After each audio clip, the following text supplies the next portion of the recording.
100%. And again, it's a level of honesty, you know, and again, it's being honest with yourself. Yeah. It's not even about the other person. It's like sometimes we have difficulty actually being honest with ourselves, and I don't.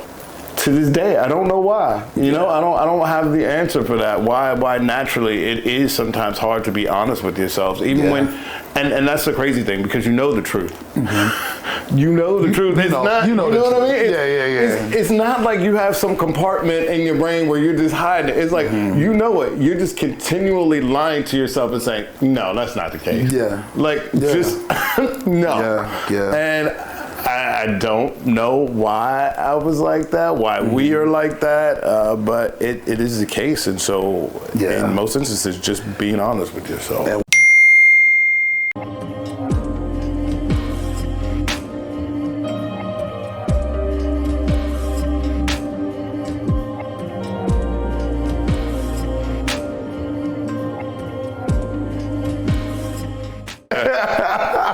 Don't give them time to breathe. No, not at all. All right, welcome back to another episode of Mental Health Monday. Here with my boy Frankie. Hello. Hey, what's up, brother? Tell the people who you are and what it is that you do. All right, so I'm Frank. I am a bartender here in DC. Do you prefer Frank over Frankie? Frank or Frankie, okay. You know. Because I got you saved as Frankie in my phone. Bro, I'm Frank, Frankie, Franklin, Mo, Maurice. Like, all those things. I'm Juice, I'm Dwight, I'm Seymour, I'm all those folks. So, you know, but Juice is what I'm more known as. But yeah, I got to ask these questions because it's like, I know the power of a nickname versus, no, that's the name I prefer. Right. Yeah, so so that's me in a nutshell. It's funny. I'm a bartender with drinking issues. Okay. I like the way you said that. Okay. So you know, just talk about how I dealt with it, you know, and in therapy settings and why it's important, and I don't know, maybe some things to look out for that you don't know to look out for. And you also went from being in the therapy circle to leading the therapy circle. Yes. Okay. So what's the power of literature? Literature is everything, man. Literature keeps you grounded. Okay. You may have an opinion on a thing, but when there's literature there, you have something to constantly go back to. You can read it over, and although the words on the page don't change, you change, and your understanding of the words do change. Because you know, you may read a sentence now and then you have an understanding of it and that works for you, but then 6 months from now you might read that same sentence again and it has a completely different meaning for you, or maybe not completely different but a deeper meaning, and that's always a good sign, because that then is a sign of growth in the right direction. Because you know, if you're reading it over and over again and you don't see anything new, nothing new pops out, you know, something's not right. Something's become stagnant, because you know a lot of the literature it isn't written for just one person at one place in their life. You know, a lot of therapy literature is written to cover a spectrum, and so if you only see the same thing every time, you may not have progressed at all. And so it's wonderful to open a book and read it and be like, I never noticed this before. And you know, it continues to help you. You have something very tangible to go back to and you know, be a guide. Would you say, so when you say therapy literature, does that mean you're reading literature on therapy, or the books itself and the literature is used in therapy for everybody that's involved? So there are books specifically on the therapy, and then I need you to share this list with me. Like, you got me super fascinated right now. Like, every time you guys do a new group, just send me the list. Just be like, hey, Juice, here's your assignment for this week. I appreciate you. Right, and then you know, also what happens too is after a period of therapy, you'll start seeing things play out in just regular literature. Like a lot of like principles of like, you know, living in life and being kind, and like also just a lot of oddly a lot of Buddhist principles. I see a lot of those play out in stories that I've been reading lately, and I don't know if that's been inserted there, those are other people's thoughts, or if it's just what I want to see. You know, it's that way. You know, and it's just like I'm seeing it everywhere now, and it's just like now I'm aware of it, so I just see it, you know, in all of these stories. What's it like running a therapy circle? Therapy circles.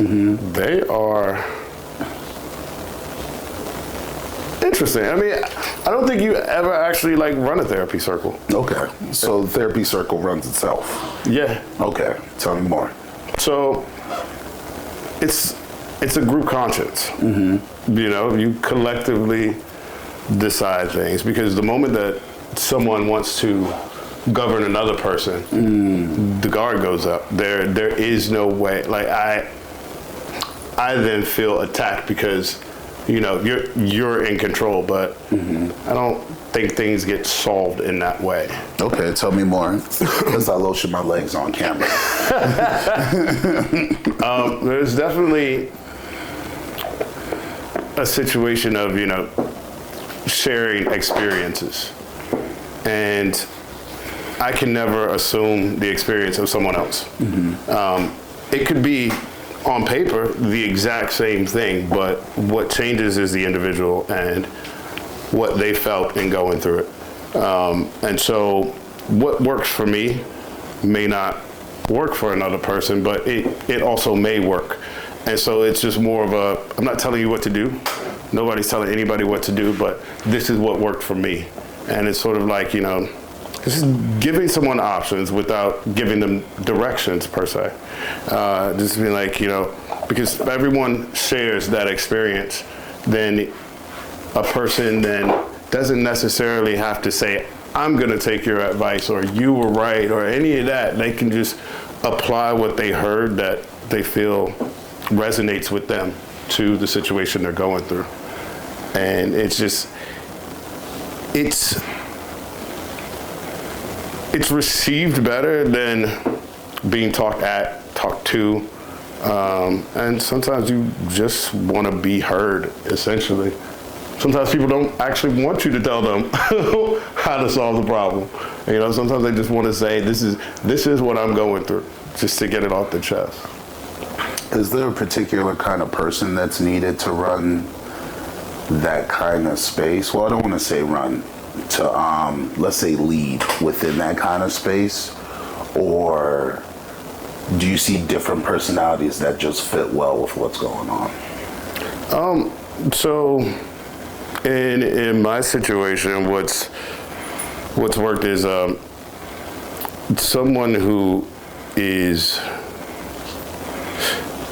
currently or has gone through the situation, because it doesn't help for it to be an outside person, because while you may sympathize and empathize, it's very different than having lived through it. You know, like say for me, you know, in drinking, like if you don't have a problem with drinking, but you're gonna, you know, talk to me about my drinking problem, how does that work? It just, in that moment, then it just feels like you want me to be like you. And we are not the same, because I have a drinking problem and you don't. And sometimes it's hard for people to understand when it comes to what goes on mentally and emotionally with someone as they're dealing with that problem, versus someone who has gone through it, is going through it, can relate and understands, and it's, you're not seen as outcast, and you're not ostracized for just expressing that, you know, this is what I'm going through, this is what I feel, and you don't, it removes a level of shame that comes along with truly expressing yourself. So it always helps that the person that is leading the group, or, you know, speaking or guiding the group per se, is definitely a part of the situation and has firsthand experience So a great ground rule is making sure that our starting points are at least similar to each other before I hear you out. Yes, 100%. Like, you know, usually we start off with explaining your situation. Like, you know, I stopped drinking at this point. It's sort of like a qualification, so that the people you're interacting with know it's like, okay, this person ain't full of shit. Because it's like, it's one thing to read a book and be like, oh, I know all about this, and you're probably feeling this, and it's like, well, what do you know about waking up in a hospital and not remembering how you got there? That's different. And if you haven't been through that, then even if you try not to judge, there is some level of judgment, and people can sense that. So it's much more comforting and creates a feeling of safety and also trust. Because if I'm sitting here and I'm saying, well, this is where I am now, and I've definitely been where you are, then you're more willing to take my experiences and what has worked for me and possibly apply that. Because it's like, okay, whether I think this is going to work for me or not, it definitely worked for you. So what can I do? But I can try it at least and see how it goes. Yeah. But what attracted you to that space? Because when they say, I've always thought about they fell off the wagon again. I've always thought of a school trip where like someone got lost and then they become the kid on the intercom that's like, so information office. Yeah.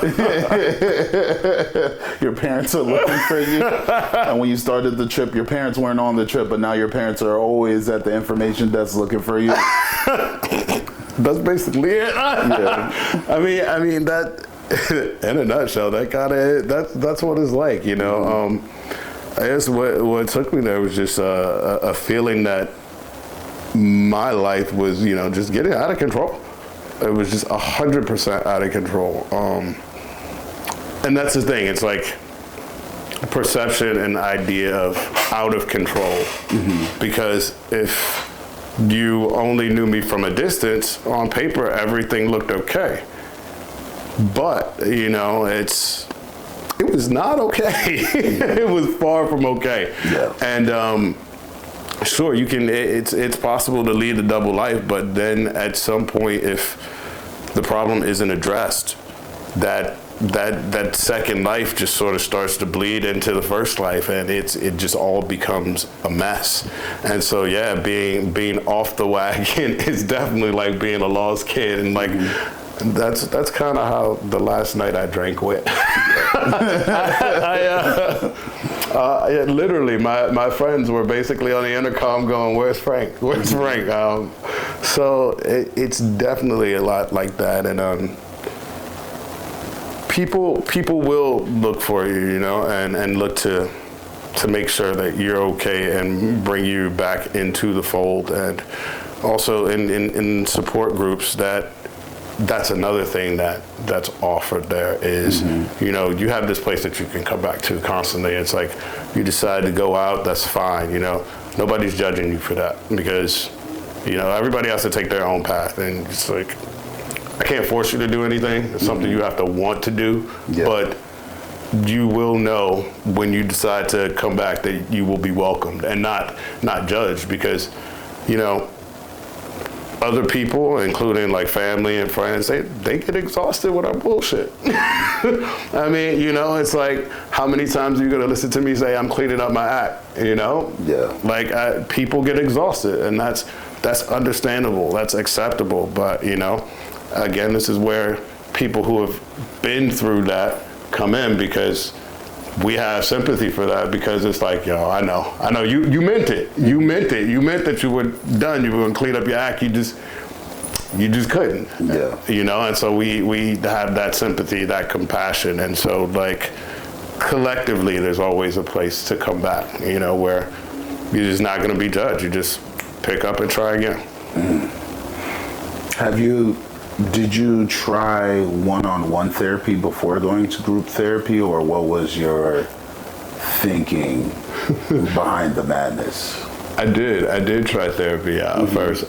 Man, therapy is great. It's amazing. One-on-one therapy. Yes, one-on-one therapy. It's great. It's absolutely amazing. But I love to laugh before that.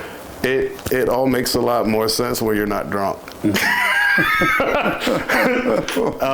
So you showed up faded. Yeah, I mean, not even faded, but definitely like in denial about what the real problem was. And also, one-on-one therapy is only helpful to you if you are honest with yourself first. Yeah. Your therapist could care less what you lie about. You know, it's like they're there to help you. You know, the thing is like, why lie to the doctor? You're not going to get better. That's actually a fact. If you lie to the doctor, you will not get better. Yeah. And so what's funny about the one-on-one therapy is that, you know, once I started doing the group therapy and truly was honest with myself about what the problem was, all of the things that were said to me in one-on-one therapy made sense. And it was like, okay, well, at least I didn't waste all those thousands of dollars. I'm like, I still remember what was said, and now I can apply that to my life now. Yeah. So I think both are helpful, and also it's just it's a very individual situation basis. You know, some people don't like groups, or you know, some people want to start with the one-on-one therapy and then move on to a group. I think it's great that all of it exists, and I mean, also sometimes using all of it in tandem is important as well, just to get perspectives, because sometimes you go into the group where, you know, you feel comfortable and more vulnerable, and you can use that to sort of, I guess, organize your thoughts or become more acute about what you want to then take into your one-on-one therapy and actually work on, because you were able to be free and open here, and maybe you don't get that in the one-on-one because, I don't know, maybe you just feel a little cagey, you know, it's a little too direct, you know. In the group, you're not alone, and you can pretty much just sit back and listen and think to yourself about how the things that you're hearing apply to what's going on with you. You don't necessarily even have to talk per se. And so it's, you know, sometimes the two together are very helpful for people. If you could do it all over again, would you start with group therapy and then go to one-on-one? Or do you feel you did the proper order for what you learned?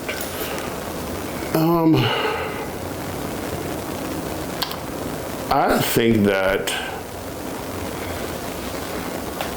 that's a tough one. I don't know that either way would have made a difference in my situation. Well, I'll say it like this. I do know that the one-on-one therapy, for sure, kept me from flying off the rails, like even more than I already did. Like it kept me contained. It pointed out some things that I needed to see, even though I was not being completely truthful with my therapist. But still see it. Huh? You could still see it. Yeah, I can still see it, and it's like, okay, you know, so you still have this information. And I was able to apply it and at least try to pull myself back. But I think if I had it to do again, I would have started with the group. And yeah, I for sure would have started with the group, because that would have just helped solve a lot more issues, you know, because ultimately, the bigger issue was never my drinking. It was just the way I was incapable of dealing with life.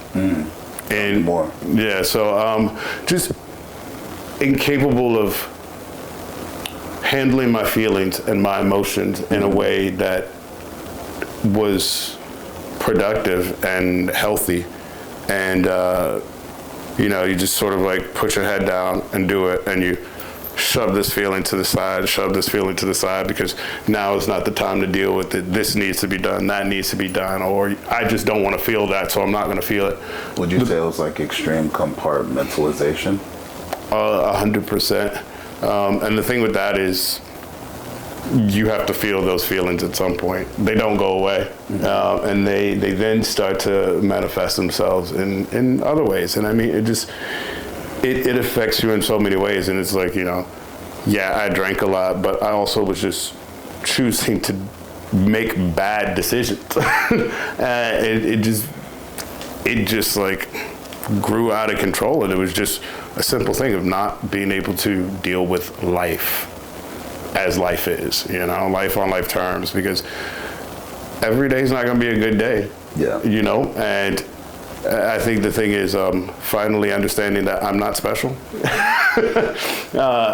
Everybody has bad days, it turns out. It's not just me. It's not like the world is just out to get me. And that's the way I thought, and that's the way a lot of people think, is that, the moment something bad happens, it's like, why is this happening to me?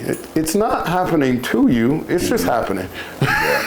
And understanding that and being able to deal with it and, not push it to the side. Because what happens is, if you don't deal with these things, specifically your emotions, you push them to the side, they just fester and they grow, and it then creates another problem to be dealt with, and you already couldn't deal with the first problem, but now you got this problem and that problem. Then it just piles on, and then it becomes so much that rather than deal with it, you just want to escape.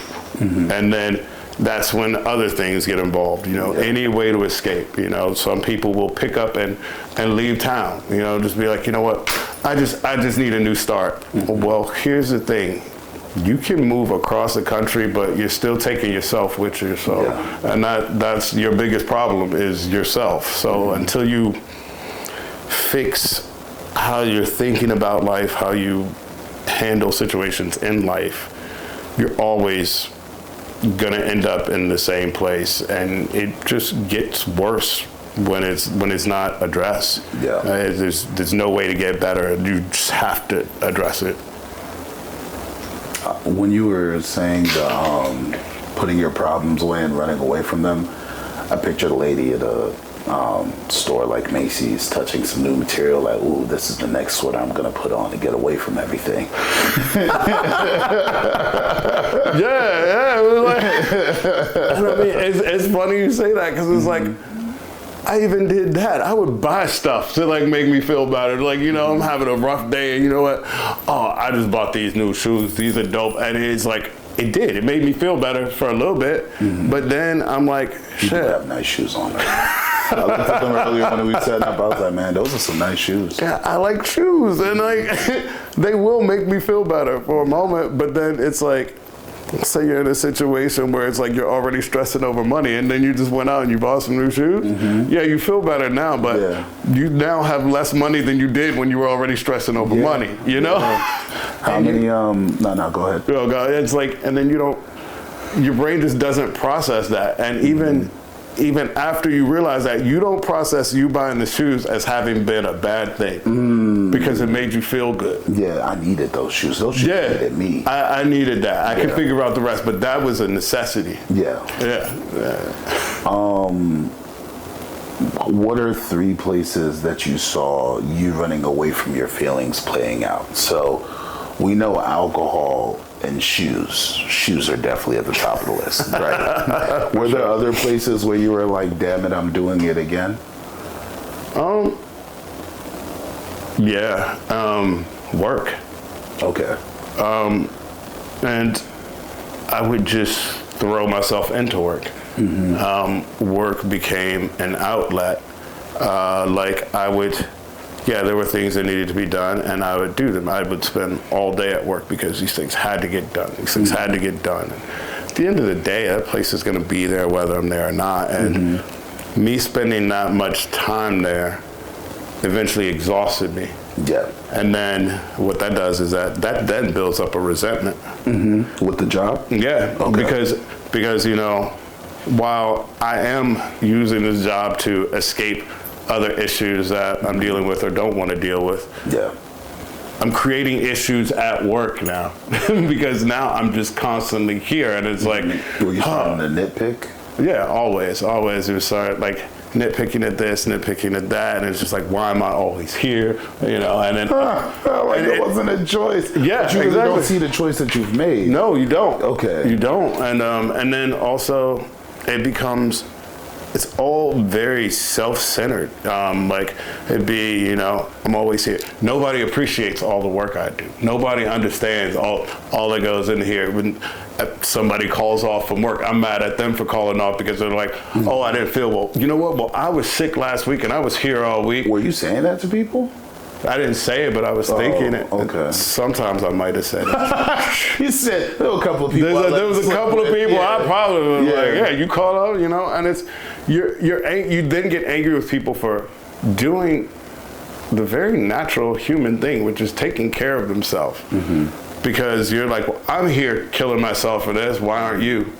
And you're never understanding that you are using this to run away from a problem, and then now finding fault in them is now you're running away from the problem of you constantly being at work and not wanting to be there anymore. And you just, no matter where you run, your problems are following you, and you eventually feel like everything just gets smaller. Like the spaces just get smaller, like because there's only so far you can run before you either have to deal with your problems or they explode and you end up in some sort of breakdown situation. And then, you know, you're like, oh, okay, that scares you a little bit. And then you sort of pull everything together and you're good for a while until you repeat the process. Yeah. Do you think in those resentment moments that there may have been a part of you or part of your mind that was like, well, why can't we treat ourselves like them? 100%. Okay. 100%. There was definitely there was jealousy in that. And in that jealousy, there was a refusal to see that my actions put me in that situation. Okay. Like, you know, this person taking off to go to vacation, what the fuck, why are they on vacation again? They were just on vacation last month. Why is that any of my business how many vacations they take? Why am I mad at them because they're taking vacations? Because I didn't make the decisions that would put me in a position to take vacations when I want to, you know? I made the decisions to get where I am. And now I don't like where I am, but I'm mad at this person because, you know, they might be in that moment where I want to be. You know, I want to be taking a vacation this month, but I can't admit that because that would mean that was my fault. So I have to, everything has to be somebody else's fault because I am perfect. You're like, I'm just going to spread this on you, spread this on you. Who's next? Because when you're that way, there's no way I fucked up. No way. No, not me.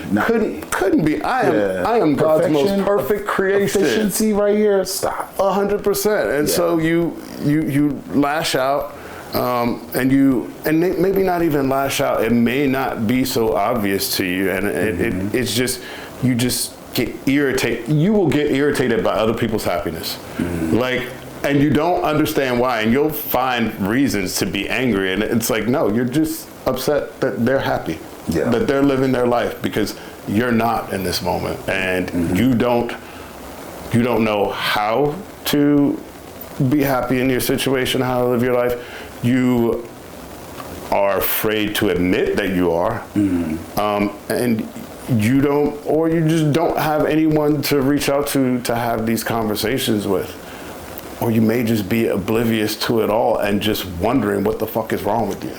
Yeah. And it's people are not likely to admit their true problems or the true questions that they have for themselves.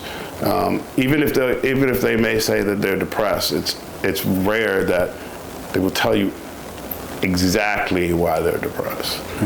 Because honestly, sometimes they just don't know, and sometimes you have to peel back so many layers to get to the actual reason that, you may just think you're depressed because I'm just bored. It's winter. I don't like the cold weather, so I just get depressed around this time, but there's always a reason. Let's camp out on the what's wrong with me part. I think that's really important. For you, and I don't know if you had that experience, when you come to realize that maybe there's something wrong with me, what was the handlement of that moment for you? Because I know it wasn't just, I'm going to go get help. Hell no. Yeah, there was a build. Yeah. There was a build, and it was years long. It was years long of, like my specific thing was drinking, and it was just like, why the hell is everybody else just like, they act normal? And then it'd be like, sometimes I go out and I'm normal and I'm fine. Mm-hmm. And then other times I'm not, and I'm just like, how did that happen? And it was like, I was being a little detective and had my little experiments. Okay, well today I'm gonna drink this and see what happens. And it was like, it was rough, none of those experiments went well, let me tell you. Most of them went horrible. The experiment was prime, but did it go well? That's a different topic. Exactly. Yeah. And so what ends up happening is that I started to feel like, shit, maybe I'm just a fuck up. Like, why can't I just like drink like these other people? Why can't I just get my life together? It's like, and eventually it was just like, I tried everything. I tried everything on my own. Yeah. Everything that I could think of that should have worked and did not work. And at that point, I guess it was some level of desperation. And it was just like, look, I've literally tried everything. What's the worst that could happen? I'm gonna go out and drink after this because I didn't like it. That was gonna happen anyway. So it was a matter of desperation, and it's like, at this point, it's like, what could this hurt? And it was like, I know that what I'm doing isn't great, but I kind of don't have any control over it. So it's like, let's see how this goes. It was a general dice roll for me to see, if it will work. It didn't. It did. Mm-hmm. But getting to that point, there was a lot of chaos before that point, because like, I guess for me, it was just like, when I thought of someone with a drinking problem, it's like, I immediately picture like, homeless bum on the side of the street drinking from a brown paper bag and dirty. Mm-hmm. So it's like, what you mean? I hold down jobs. I pay most of my bills. You know what I mean? Dress nice. Dress nice. I'm not slipping. Yeah. So, it's when that's your measure, it's hard to say, maybe this is a problem for me because you haven't reached problem yet. Mm-hmm. So everything in your head is saying no. And, back to what we were saying in the beginning with like the group therapy sessions and people who have actually been through what you're going through. Mm-hmm. If I were to have that conversation with, friends, they'd be like, they also are like, no, you don't have a drinking problem. You just need to slow down a bit. You just drink too fast. Yeah. And I'm like, well, fuck, I don't know no other way to drink. Like, yeah. And if your friends aren't calling it what it is, you also won't see it for what it is too. But they don't have the expertise to be like, nah, you have a problem. Absolutely. Yeah. And then also, I think just by the nature of working in restaurant industries, specifically bars and late nights, it's hard to pick that out because who isn't drunk? Yeah, the whole environment is built on alcohol. Yeah, and it's like it's such an acceptable thing, and a lot of people don't have problems. Mm-hmm. So those who do have problems, it is hard for them to see it, and it's like, as long as they're functioning normally, it's like you come to work every day, you're here for your shifts, you work your shifts, you're reliable as far as we can see.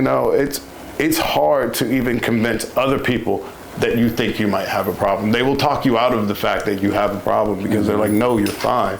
You just need to do this. There's a young man who comes to my spot, and every other couple of months, he's either very happy when he's in a relationship or he's very sad and drinking excessively at the bar when he's not in a relationship. And he pulled up on me yesterday, actually. He dapped me up. He said, Juice, I want to let you know I love you, man. I said, I love you too. He's like, he had this long pause. I was like, but you're really sad. He said, I'm sad as hell right now. I'm super sad. I said, well, what are you doing about the sadness? He was like, I don't know, man, but I'm drinking a lot. And I said, all right, well, do you plan on doing something about that? He said, I'm drinking. That's what I'm doing about it. And I was like, I don't believe in giving people advice when they're in the middle of their dark place. That's kind of one of the worst times to be like, well, you need to get help. Yeah. Yeah, that's not. Now you're reinforcing, the way I'm about to run to that bottle after I leave this establishment. Right, exactly. But in his description, just like yours, I hear someone that has a lot of emotion and they keep looking for love for the solution. And it's like, no, that's a Band-Aid on what's really going on with you. But like, I'm not going to get in the middle of your good time.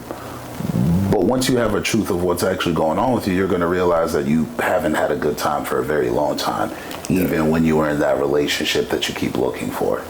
Yeah. Yeah, and that's the thing. And that's like, we talk a lot about laws of attraction. Mm-hmm. And,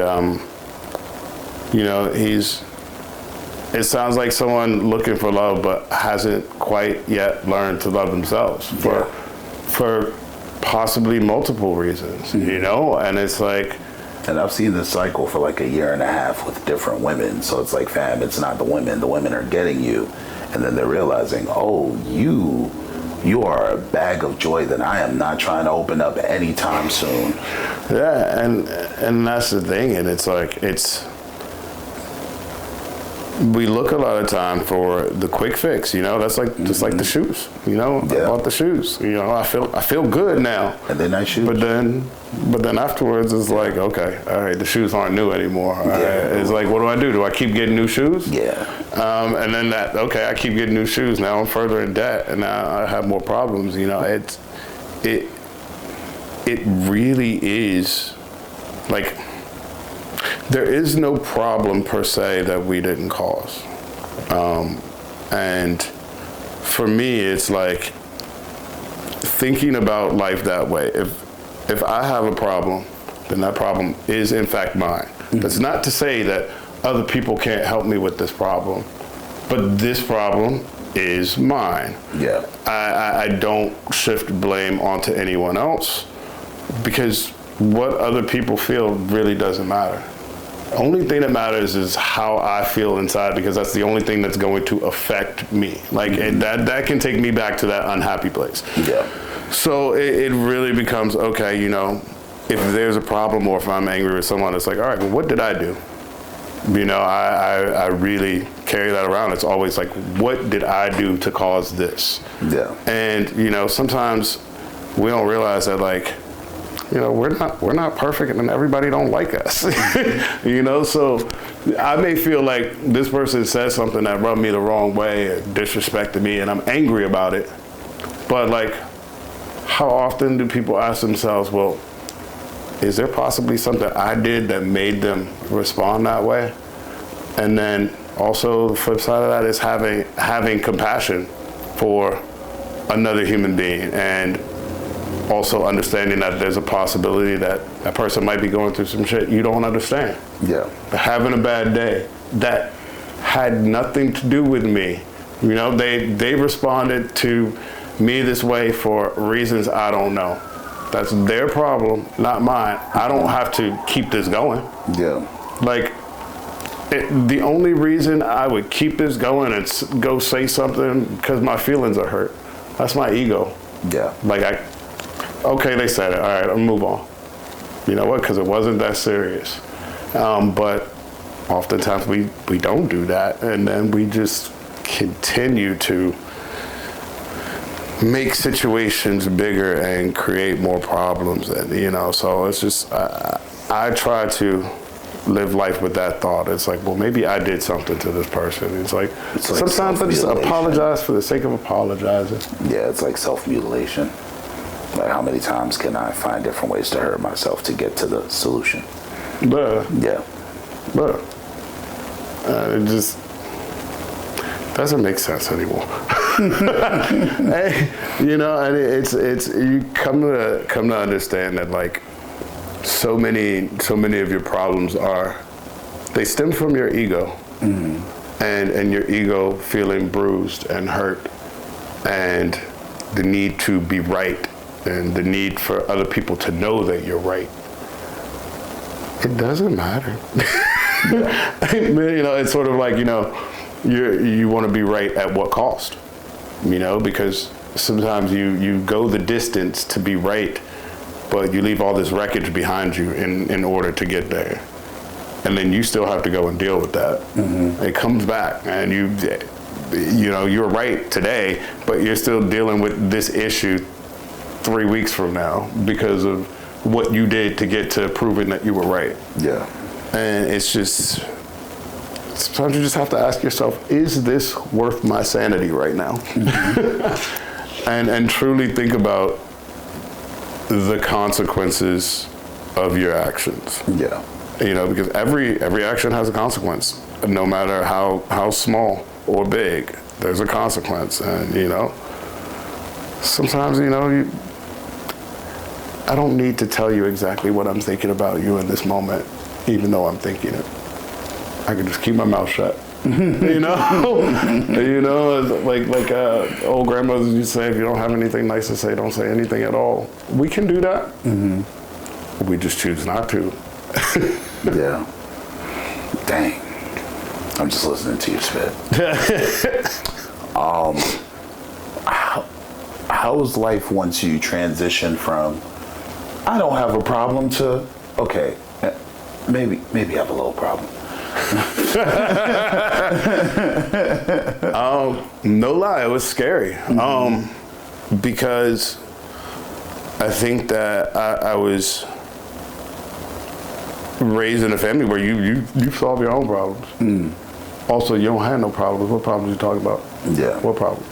Yeah. We ain't no problem. You know, it was like a denial of problems. Like, still to this day, I think in my family, we're still dealing with like, yeah, there's an issue here, guys. But we're not gonna talk about that. Okay, all right. You know, there's sometimes in the family structure, that's the way it is. And so it was tough to learn how to truly acknowledge that you have a problem that everybody else is not the cause of. You know, it's like that. This is my problem, and I have to address it, and not only address it, but take a very deep look at the type of person I am. You know, not the type of person that I see myself as, but the type of person I am. You know, because I'm like, oh, I'm a good guy. You know, say that I have morals, and it's like, okay, you have morals. Well, what did you do on this night? And it's like, oh, in that relationship, did you do this and did you do that? Yeah, okay. Did you lie about that? You know, and it's like. Yeah, and it's like, okay, so where were those morals then? Where was the high road then? Because I'm pretty sure you went pretty low on that one. Yeah, asking the hard questions. Yeah, you have to, and like, be genuinely honest with yourself, and that was difficult, you know. And I think what was more difficult was then acting and changing those behaviors. Because, you know, I think a lot of people are just ridiculous, and I used to just say that. So you're very honest, yeah, very open and honest. So getting to a point where it's like, just because you think it doesn't mean it's true, and also it doesn't mean you have to tell them. Yeah. You know, and just changing your behavior in general, and you know, choosing to just be kind for no reason, and not expecting anything in return. You know, being kind because, you know what, I woke up today and I just want to be kind. I have no reason to be mean or nasty, and just, you know, again, law of attraction, you know, put out what you're hoping to get back. That includes being more compassionate and understanding with other people, you know, especially random strangers. That has been a big thing working in service industry. You know, I come across hundreds of people a day, and they are not the nicest. But again, you know, some of them have had bad days. And then, you know, there's also being kind to myself, because yeah, I'm not going to be nice every second of the day. Some of those people are going to get cursed out. Yeah. And you know what? That's okay. But I try every day to curse out a few less people, you know, than before. I actually had a moment that I had to cuss somebody out very intimately. We did an interview on this platform, and it didn't come out yet because, now to my mistake, she wasn't wrong for being upset. She was completely valid in being upset. But how you handle being upset with me is very important, right? So, dating coach, amazing dating coach, great advice. I was supposed to drop it in I think we did the sit down in May, but then I had to move in June to July. So I told her it would be out in June. Never came out in June because we just moved into this new apartment. Yeah. So moving into a new apartment, I had a lot of things that changed in my life. I have a new host now who's a pediatrician for the mental health side of what we do. And outside of the new host, it's just, when you move into a new apartment and you don't have a couch for the first 2 months that you're there because you got to pick and choose where you paying your money, you don't really want people in your house. Yeah, you're like, it's like, listen, this is a personal thing. Yeah. Like, give me a second. I'm not ready. Yeah. You gotta wait. You can't have old people over the age of 60 coming into your house and there's not a comfortable place for them to sit. Then, you just stand there and be okay. Yeah. And then you're gonna go and you're gonna talk about me like a dog. Yeah. And then we're gonna have more issues. And then you're gonna put your outside clothes on my bed because you're gonna be like, oh, we need to sit on the bed. And it's like, I didn't want to put myself in that position. So long story short, the format and the flow of interviews that came out after I did that interview, her interview didn't quite fit what was going on, and I'm the one who does everything between the edits, the shoots, the production, the direction, everything else. So I'm juggling 3 different hats while technically dealing with 14 to 20 personalities of interviews and folks that fit and don't fit. Right. So you lose track of people, and no offense, people aren't important after the interview. The interview is the focus because that's what helps people, and the relationships matter to me, but I am handling everything. So I can't put one person in front of the other, most important, everything else. It's just, you come out when you come out. So she pulled up on me at my job yesterday. No, it wasn't yesterday, it was Sunday. And the first thing she said, she's like, hey, I just want to let you know I'm upset with you. And I said, oh, okay, that's valid. What's going on? She's like, well, you didn't put the episode out, and you said you would. And I said, oh, well, I thought to myself, which I think is still a good idea, I should put your stuff out during cuffing season, because since you're a dating coach, the 3 seasons that matter for a dating coach are cuffing season, wedding season, and Valentine's Day. Those are your seasons. If I put something like what we had, which was a great conversation, out in the summer or August, it feels like a one-off. But when you put something out at the beginning of cuffing season, which fall starts this weekend, it's perfect. Well, communication would have been key. And I'm like, I was about to catch your attitude, but I was like, nah, that's valid. I'll take that. I was like, that's my fault, right? And then after she left, I thought about it, and I was like, this motherfucker had my number for 2.5 months that they could have called me. And then another thought occurred to me, is you notice they never texted you that whole time to see what's going on or check in or reach out about the interview that was so important, but now that you're at work and they're able to pull up on you and you have to be this person that you're paid to be, we have to have this conversation, and they're drunk when they came to my job to talk to me about this. I said, I think this motherfucker may have had me fucked up. But then I was like, nah, let's not think about it too much. Let's not get too deep into it. So them and their person that they came with, they were at the bar because I'm like, look, business is business. So I went to go talk to one of my coworkers who was sitting at the bar to explain something to him about the game because his team was getting their dicks kicked in. He's a Bears fan, right? Very honest guy, great guy. And she walked up to me and she was like, well, since we're here, can you explain to me why my episode is coming? I said, I'm at work. I'm at work. And then I was about to lose it, and I was like, when are you free this week? Let's have a call. Right. And then I had the moment of like, we're not friends. Right. That's not what a friendship looks like. We're close associates at most. Yeah.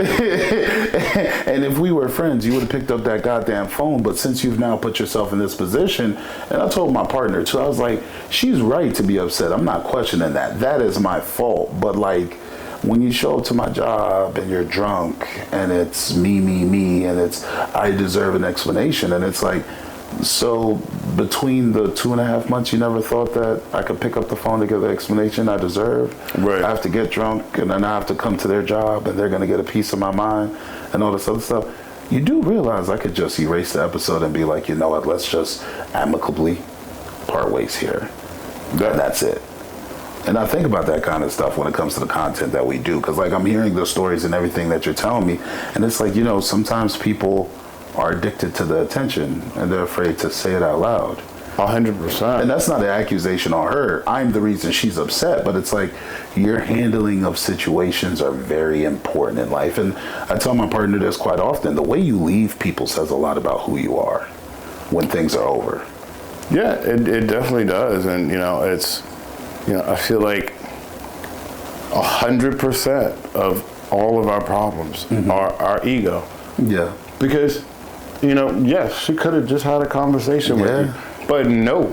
It needed to be seen. It needed to be seen. It needed to be in the fashion that she wanted to have it. Needed to be. And I think what bothered me outside of it being at work is, why are you talking to me about something that you feel so strongly about drunk? Bruh. You couldn't call me up sober. It has to be now with a friend. Right. You live around the corner. And then it was just like, one of my folks was like, well, you know, you could just do another sit down. I was like, no, you don't invite someone like that back. No. Because like when you do a show and when you do a larger production like this with the lights, cameras, edits, a stream of conscious when it comes to mental health, people's stories. And her story wasn't even a mental health story. Her story was simply about being a dating coach and the history of dating and why dating now in the US and what it looks like isn't traditionally what it is, and how a lot of people are very unrealistic about dating. I think that's a very important topic that people aren't really talking about enough. And she had amazing receipts, but I remember just thinking, you're not really sharing any of yourself in this interview. So if you're not sharing a lot of yourself in this interview, then you may not take it personally if it doesn't come out when I told you it would, which is my fault, and it comes out later. What is this? I hope you're not comparing yourself to everybody else on the platform, because you're in a very different situation. And I think dating is a mental health issue, like the inability to be alone.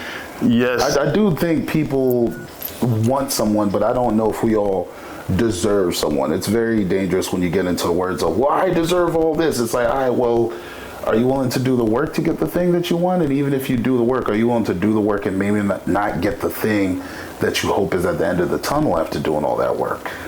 Yeah, sometimes it's all very selfish. It's all very ego-driven, and sometimes it's this societal construct of what life should look like.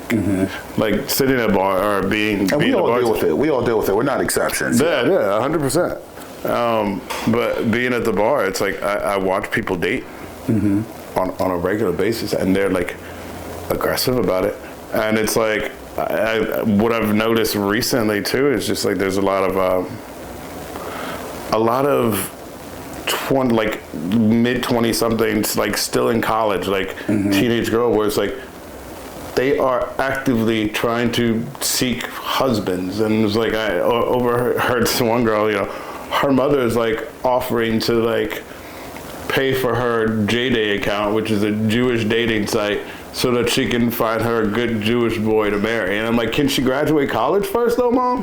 Like, and it's, you know, and it's funny that you know, Jesus, that sounds so heavy to me. It is though, but what's crazy about the situation is I listen to these conversations now, you know, having gone through the therapy and and still actively being in it, and like, just having a different way of thinking about things, and I'm sort of in awe at the way people who don't actively seek therapy, because I personally think whether you feel like you have a problem or not, some form of therapy is good for everybody, because you probably don't think you have problems, but I promise you do. There's always a little something there. And sometimes it's not even like a bad issue. Sometimes you have a good issue that you're having a hard time of dealing with. Like, there's people who get therapy when they can't handle their success. Like, dang, the success I got, I've always wanted this and I finally got it, but I don't know how to handle that. Like,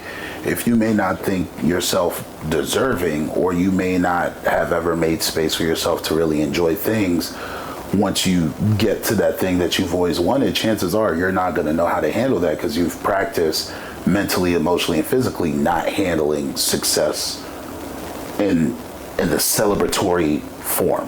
Right. Okay. Mic drops.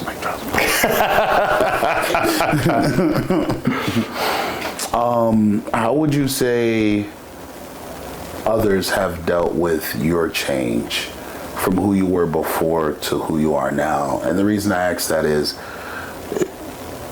working in the intimate space of the industry, it's very hard to like hide things once there's a change. I knew that, and also to sort of like preemptively like keep myself on the straight and narrow. You know, I told people in the very beginning, I'm like, look, I'm not drinking anymore. That's what I did. I'm serious, all right? And I think, you know, and the crazy thing is I was not comfortable with it. Okay. I forced myself to appear comfortable with it. And I'm glad that I did, because I guess I faked it until I made it. It also helped the people around me to not be uncomfortable, because even though they didn't know I was uncomfortable, I was faking like I wasn't. So we all just worked and became comfortable with it together. And so it's been great, and I've noticed that people aren't, because it got to a point where sometimes you might have to question what I would do next. I became, let's say, a little unpredictable. And I've seen people's trust levels increase. And I've seen people relax. And I've also been known to fly off the handle because, you know, what did you just say to me?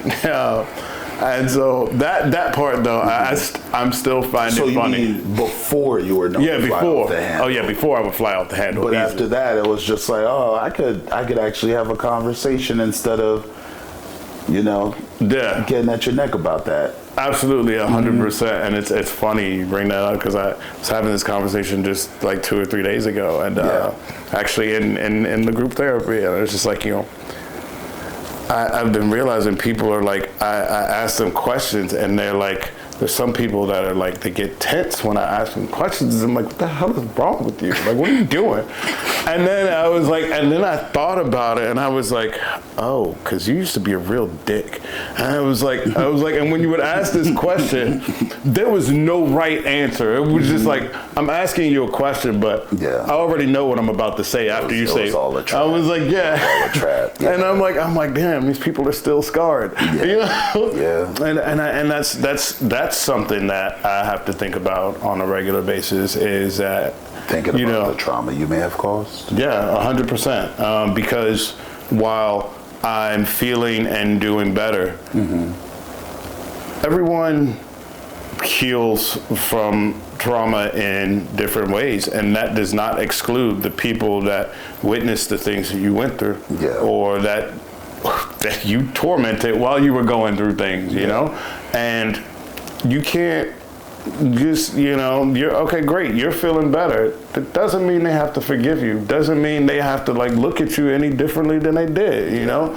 And that's something that you really have to accept, is like, you may like never want to deal with me again. That's your right, and I'm not mad at you about it. That was you know, that was me. Night before last on that story. Because I thought about it, I was like, that person, and that's completely justifiable. Like, if you're not someone that does something on camera, like how many interviews have you ever done about this? This is actually the first one. Okay.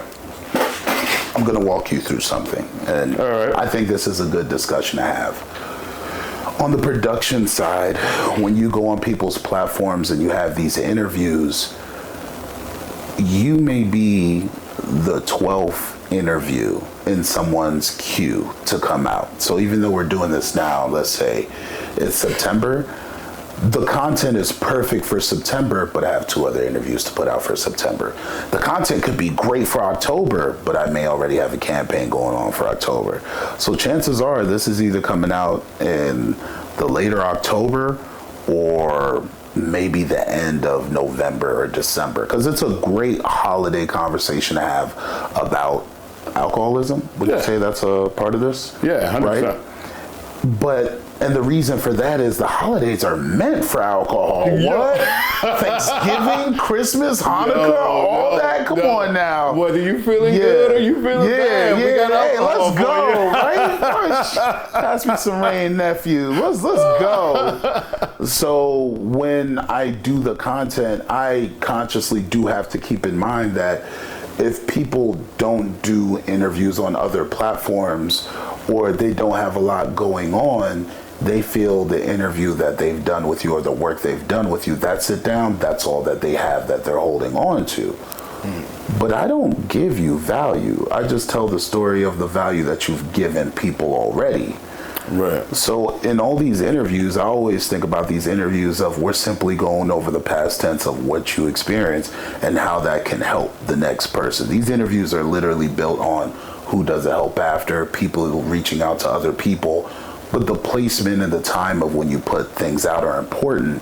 But even with that being said, how many times did I text you before we had this sit down? Like what?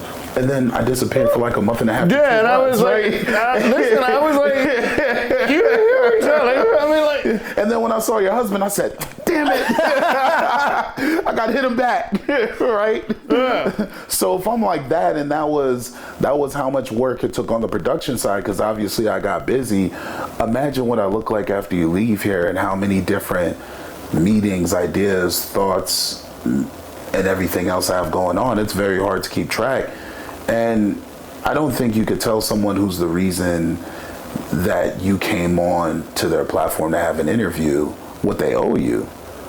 They owed you the opportunity on the sit down. That was kind of it. That's it. I mean, so it's my first time doing an interview about this topic. You're doing a great job, by the way, too. I just want to let you know that. Yeah.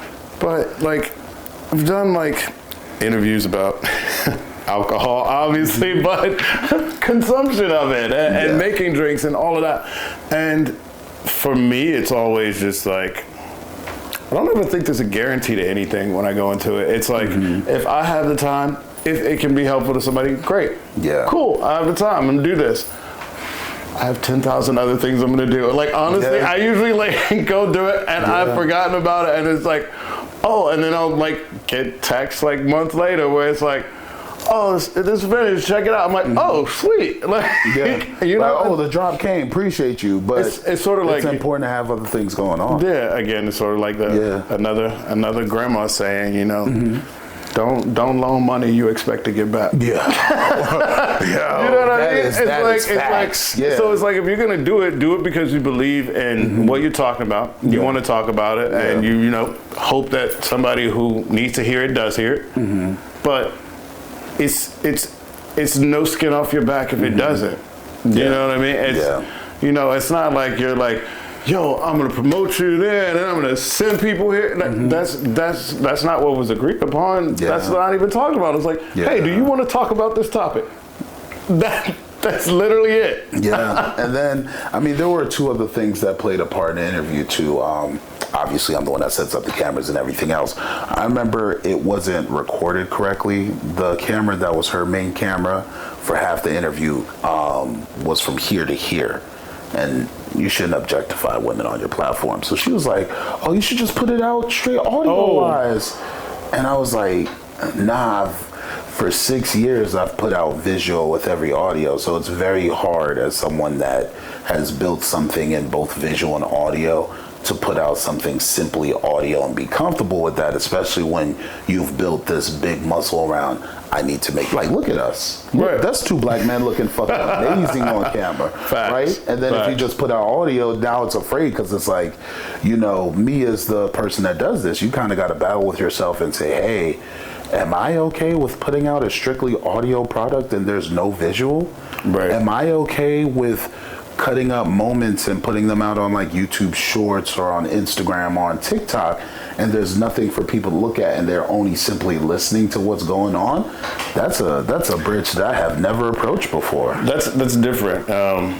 Because you need both of those sensories. Mm-hmm. You know, those especially things if go you've together. practiced it for 6 years and you know, I'm the one that handles it, so I'm not allowed to get bored with the content. Right. Will I create an opportunity that I'll now be bored with the content because I'm only handling something on the audio scale and it's quick cut instead of the excitement of, ooh, how does this look? What emotion is shown? Right. How do you bring people in and everything else like that? And that's not her fault or her problem, but that is something that I had to gripe with for like a couple of months because, like, unbeknownst to her, and this is none of her damn business after her approach, because I actually owe her a call. I was like, look, we're going to call or whatnot this week. I think about her interview every fucking week, and I was like, you know, how do I salvage this thing that wasn't shot correctly and put it out? And that was the thought. I was like, nah, you have to put it out during the season that it matters. So it has to either be cuffing season. It has to either be wedding season, because the weddings are crazy. People be plotting on weddings. Valentine's Day. And that now goes into the strategy of the business itself, and what are you propping it up on? And do you put it on YouTube, or is it strictly just on Apple Podcasts? And what's funny is I just see this as a show, but Apple Podcasts is where people consume their stuff outside of Spotify. And I think to myself, like, hey, is this going to be the first audio episode that you put up on Apple if you're going to do this strictly audio? Right. Yeah. So there's a lot to figure out if you're going to do that. And if she picked up the phone and called for someone who's you busy, could explain that. But since that wasn't the case, now we're going to have a very quick phone call, and I guarantee you it's not going to be an honest call, because you can tell when someone, they don't really want an answer. They want to hear what they want to hear. Yeah. And, like, you know, I get that. Her being upset, she's fully in the right to be upset. But the way you approach someone who is doing all these things, that matters, because they're still the person handling your product in the interview. Yeah, also, it's just never a good idea to show up at somebody's job and talk about something that's not that job. Yeah. It's granted, not okay. we met at the job, and that's where I was like, hey, we should do a sit down. But it's like me saying, hey, let's do a sit down. That's not a meeting. Now you want to have a meeting at the job. You're drunk. It's Sunday. That was supposed to be your fun day. That's what you wanted to do. Yeah, those are two different things. And they have to be separated. I always keep in mind that the people around me, even if they piss me off, you deserve better. I'm telling you, let's have the call, because that's what the better version looks like. Because if I say to you now, you didn't hear me say your episode is coming out because you're too drunk and angry to hear my words the first time, and now you want an explanation as someone that's not listening correctly, I don't know you shit. I fucked you the long way, but don't ever get it twisted. But and then I've said it, like, you know, I know in a mess up, and I think that may be something that you had to come to terms with, the weight of learning that I have to be honest about my mess up, and what does cleaning this up look like?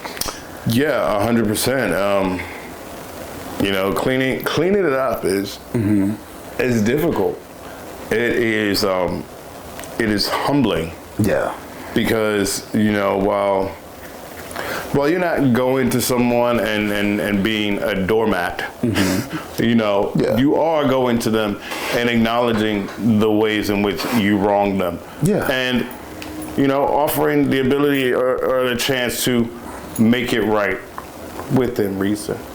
You know what I mean? Because it's like, you know, like, You know, I mean, granted, hey, you know what, I broke your, I don't know, I broke something at your house. That was like $400. Your favorite bottle of Moscato. That. You know what? I was drunk and I broke that. You know what? Yeah, the bottle shouldn't be looking at me like that, but I apologize. Exactly. Yeah. How can I make you whole? Now, if you then ask me to replace that, that's reasonable. Yeah. Now, if you, I don't know, say you want, I don't know, tickets and VIP access to Beyonce's next concert, then you're taking it too far. That's what's that? Yeah. Probably like quadruple. Times the value. You know, so within reason, you know, you are just trying to make things right, and also I had to keep in mind that even in making things right, that doesn't mean that this relationship is repaired. Those are separate. Yeah. Those things are separate. And it might also be a measure of, was there a relationship to begin with? And maybe there wasn't. Yeah, because you coming into people's houses, it might just be business all the way into the finish line. You just didn't realize that. Yeah. Yeah. And then also, you know, when when you're in that place and, you know, you're having these issues, you don't realize that so many of your relationships are actually just transactional. Yeah, and that's okay too. I'm really big on, hey, if a relationship is transactional. Now, what happened in our society, right, is we associate transactional with something extremely negative. And it's like, nah, transactional means both parties have an understanding that this is what it is, and we're going to just keep it that way. Right. Like, I came for this is what I received, this is what I'm here. It's good to see you when this is the case. If I'm not getting this thing, I'm not going to be around, but I appreciate the time that we had. It doesn't have to be something that's like majorly negative and, oh, they use me. No, you guys are both enjoying those moments. It's not simply, oh, they use me. Yeah. You knew what it was when you got there. There may have been a couple extra laughs and a couple extra moments, but if it's transactional, that's okay. And both parties don't have to understand it's transactional, but once you come to the understanding it's transactional, are you making space for that reality that you enjoyed it being transactional? There's nothing wrong with it being transactional. It's really the handlement of that realization is where the problems come from. Yeah, 100%. And again, it's a level of honesty, you know, and again, it's being honest with yourself. Yeah. It's not even about the other person. It's like sometimes we have difficulty actually being honest with ourselves, and I don't, to this day, I don't know why. You know, I don't have the answer for that. Why naturally it is sometimes hard to be honest with yourselves, even when, and that's the crazy thing, because you know the truth. You know the truth. It's not. You know what I mean?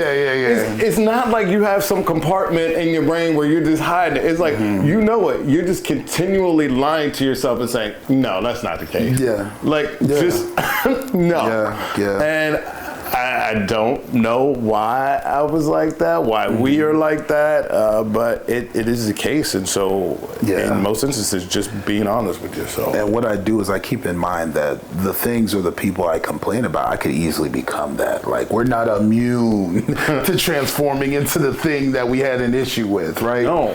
So what I try to do is I try to keep in mind that I'm learning from everyone's story, so I don't fast track my way there, or when these things start to happen and I start transforming into this person or this thing, figuring out why did it happen or how it happened, and okay, what can I do on my end to either fix things or get it back to who I used to be. Yeah, 100%. What I've learned for myself is usually the things that annoy me in other people are just traits that I see amplified, traits of my own that I see amplified in them. Yeah. And it's things about myself that I already don't like and like try to minimize. If someone else is displaying that like largely, it's like, oh God.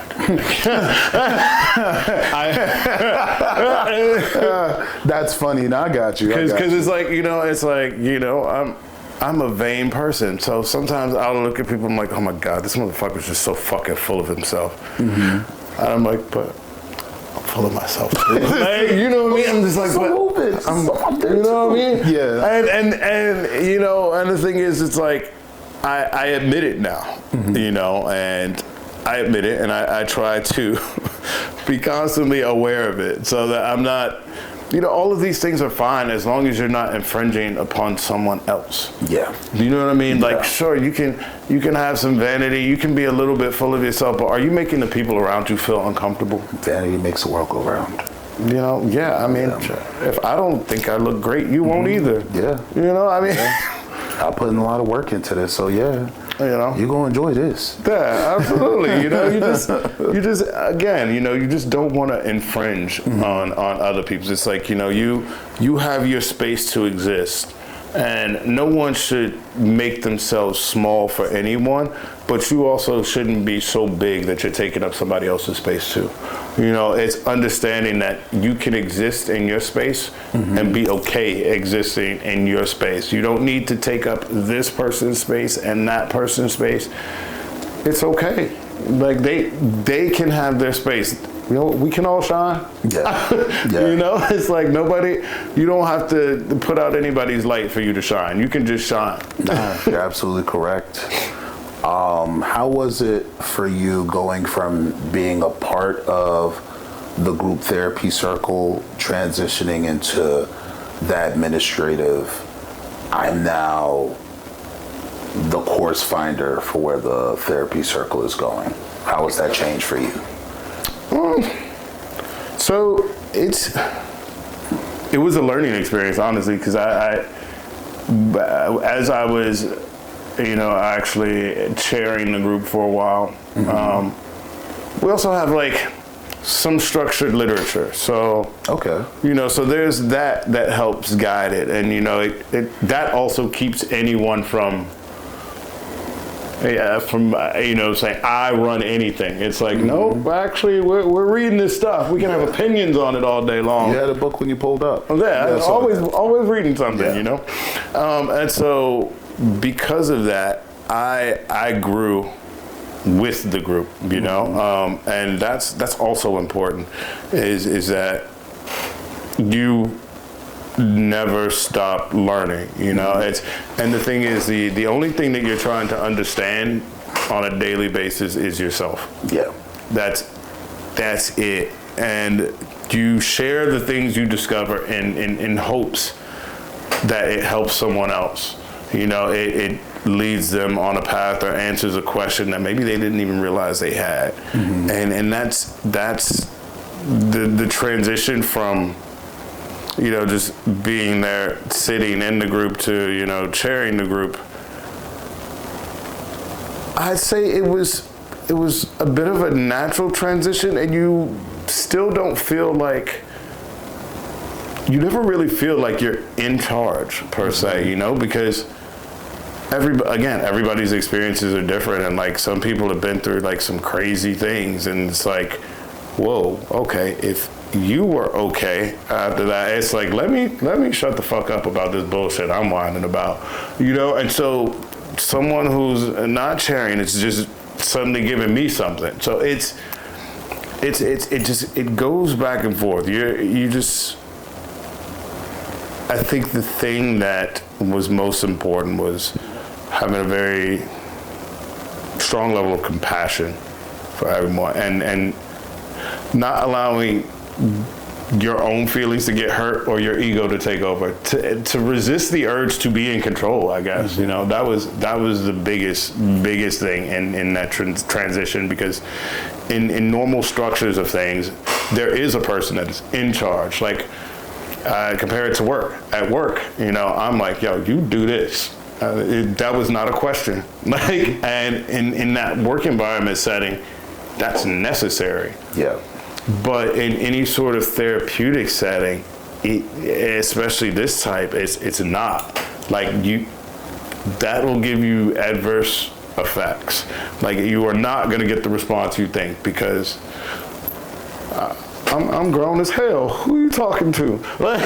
You know what I mean? And that's people's response. And also, you have to understand too, in a therapy group setting, everybody's a little fucked up and a little bit crazy. Do you want to do that? Because, everybody's trying to play nice, but if you open that door to crazy, everybody's going to match crazy. It's like energies will be matched. So let's keep the energies positive. Yeah. Nah, I fully agree. You know, so it's a very humbling thing actually to lead the group, just because I guess there's a protective feeling that you do get over that group. You know, you do genuinely care about the people in that group, and while you're not telling them what to do, you want them to find the answer that's right for them. And that's what it looks like when you want better for everybody involved. Yeah, and I feel like that's also the key to me getting better.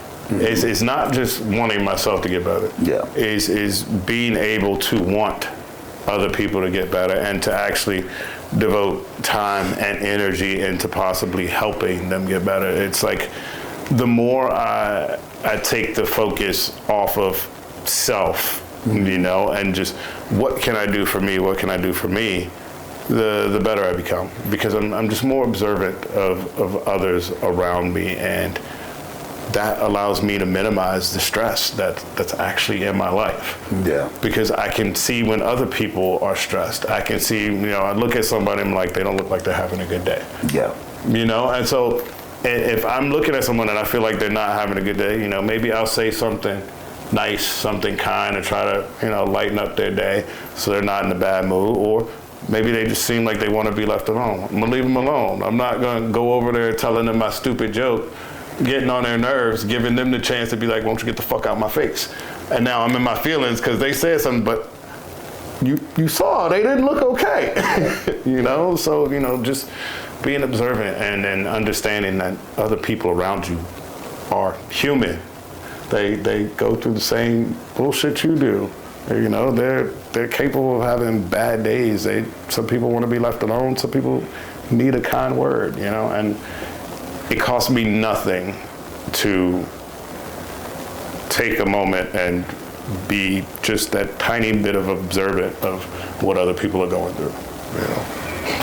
What's one piece of advice you'd give to someone seeking therapy? I would say, for sure, get a doctor's opinion. Not even a doctor per se, but a professional, like a genuine professional.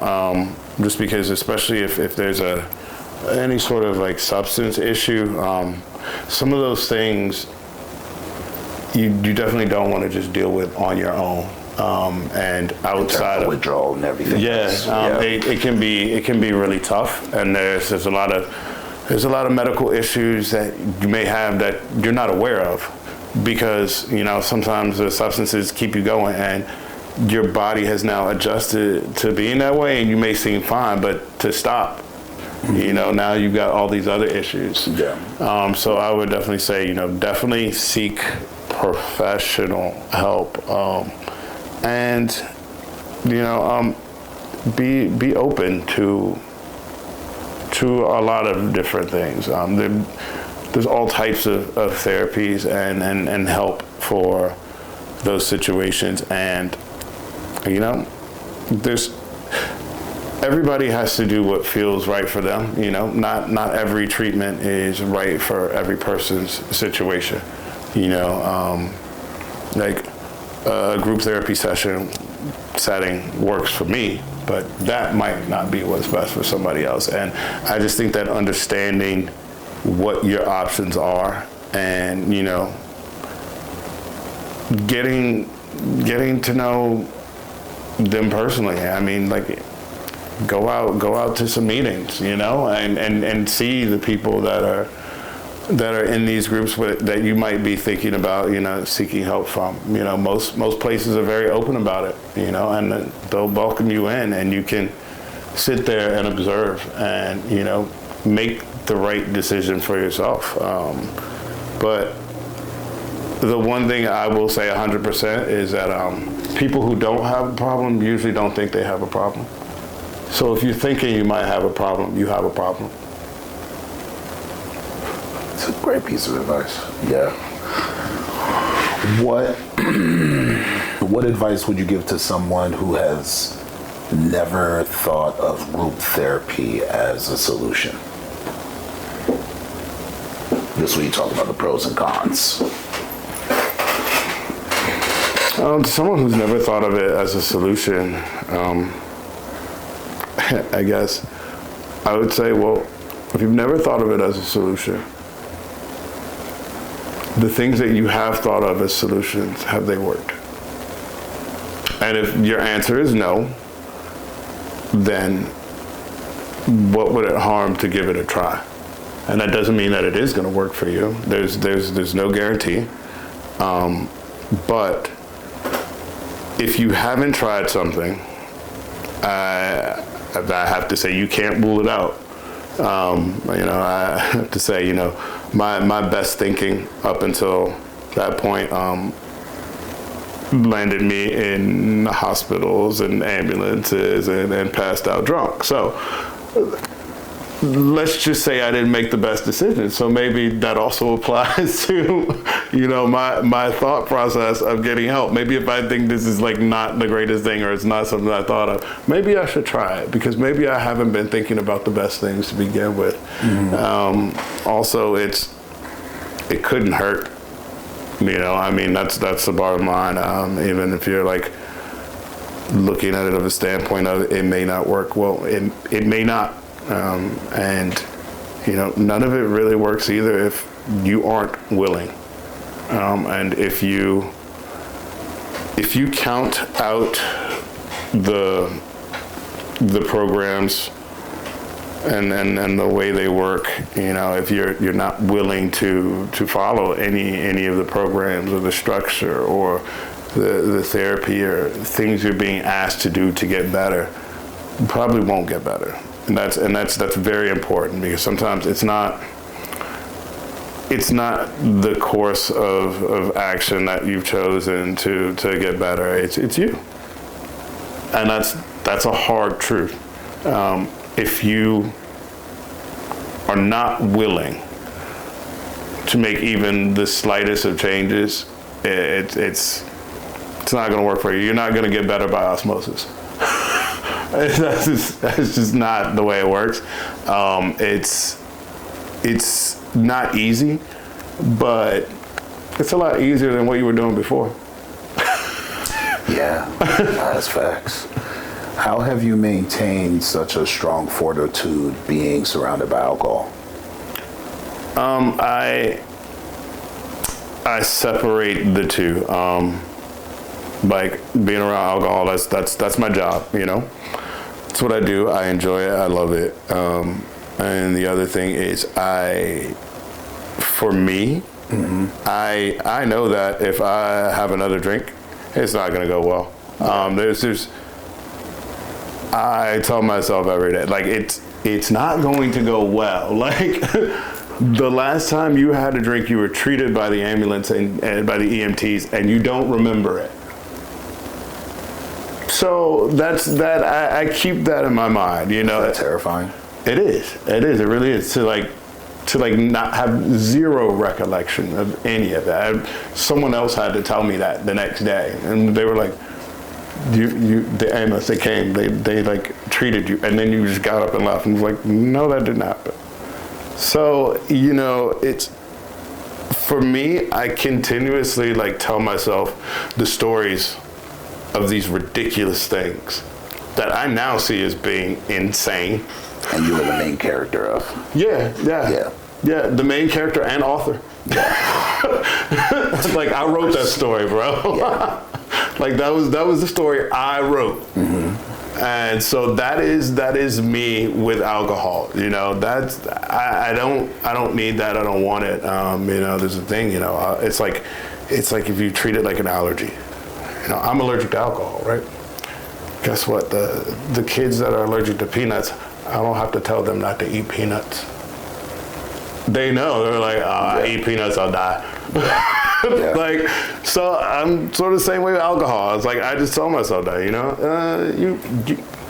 you might die, and some of the situations I've been in, it's like yeah, maybe I didn't, but I could have, you know, and that's the thing. There's always the could have, you know. It's like, do you get off the elevator now, or do you wait until it gets to the bottom? Yeah. Because, you know, this elevator only goes in one direction, so you can get off now and, you know, be all right, or you can just keep riding it down to the bottom. Yeah. And so, you know, I'm done with the elevator ride. I got you. That's major. But this has been another episode of Mental Health Monday. I appreciate everybody for coming out. Like, subscribe, share, comment. If you guys have any questions, please let us know. Frankie, thank you for pulling up. Hey, bro. I appreciate you. Always a pleasure. Thank you. It's great that you shared that story. I will be having you on for like other bigger, broader discussions. Because like when it comes to the discussion of mental health, I think there's this misconception that it's just supposed to be about the professionals who deal with it. And it's like, no. Mental health starts with people. It starts with the person first. So I'm very big on the person's experience, what they've gone through, what have they learned from that, what was their perspective, because you can't treat anyone unless you figure those things out. And that's usually where the work starts. And then what are they willing to do or not do for themselves? I think that's very important. Yeah, 100%. Yeah. Because if they're not willing, I mean, you can't force them. Yeah. Yeah. And I mean, technically they have to do the work. And I think the other side of that coin is when people tell other people to get therapy, and like, what if you come out of like 4 or 5 sessions and you find out the person who told you to get therapy is actually the biggest part of the problem as to why you're in therapy? Are they going to be willing to get the help that they now need, or the change in behavior? And for me, that's major. That's so major. I used to jokingly say to my therapist, sort of half jokingly, and like, you know, I wouldn't need therapy if everybody around me just went and got it. I'd be fine. It was a small portion of that was true, but it wasn't exactly right. Wow, you know? Looking back at it, that aged really well. That aged really well.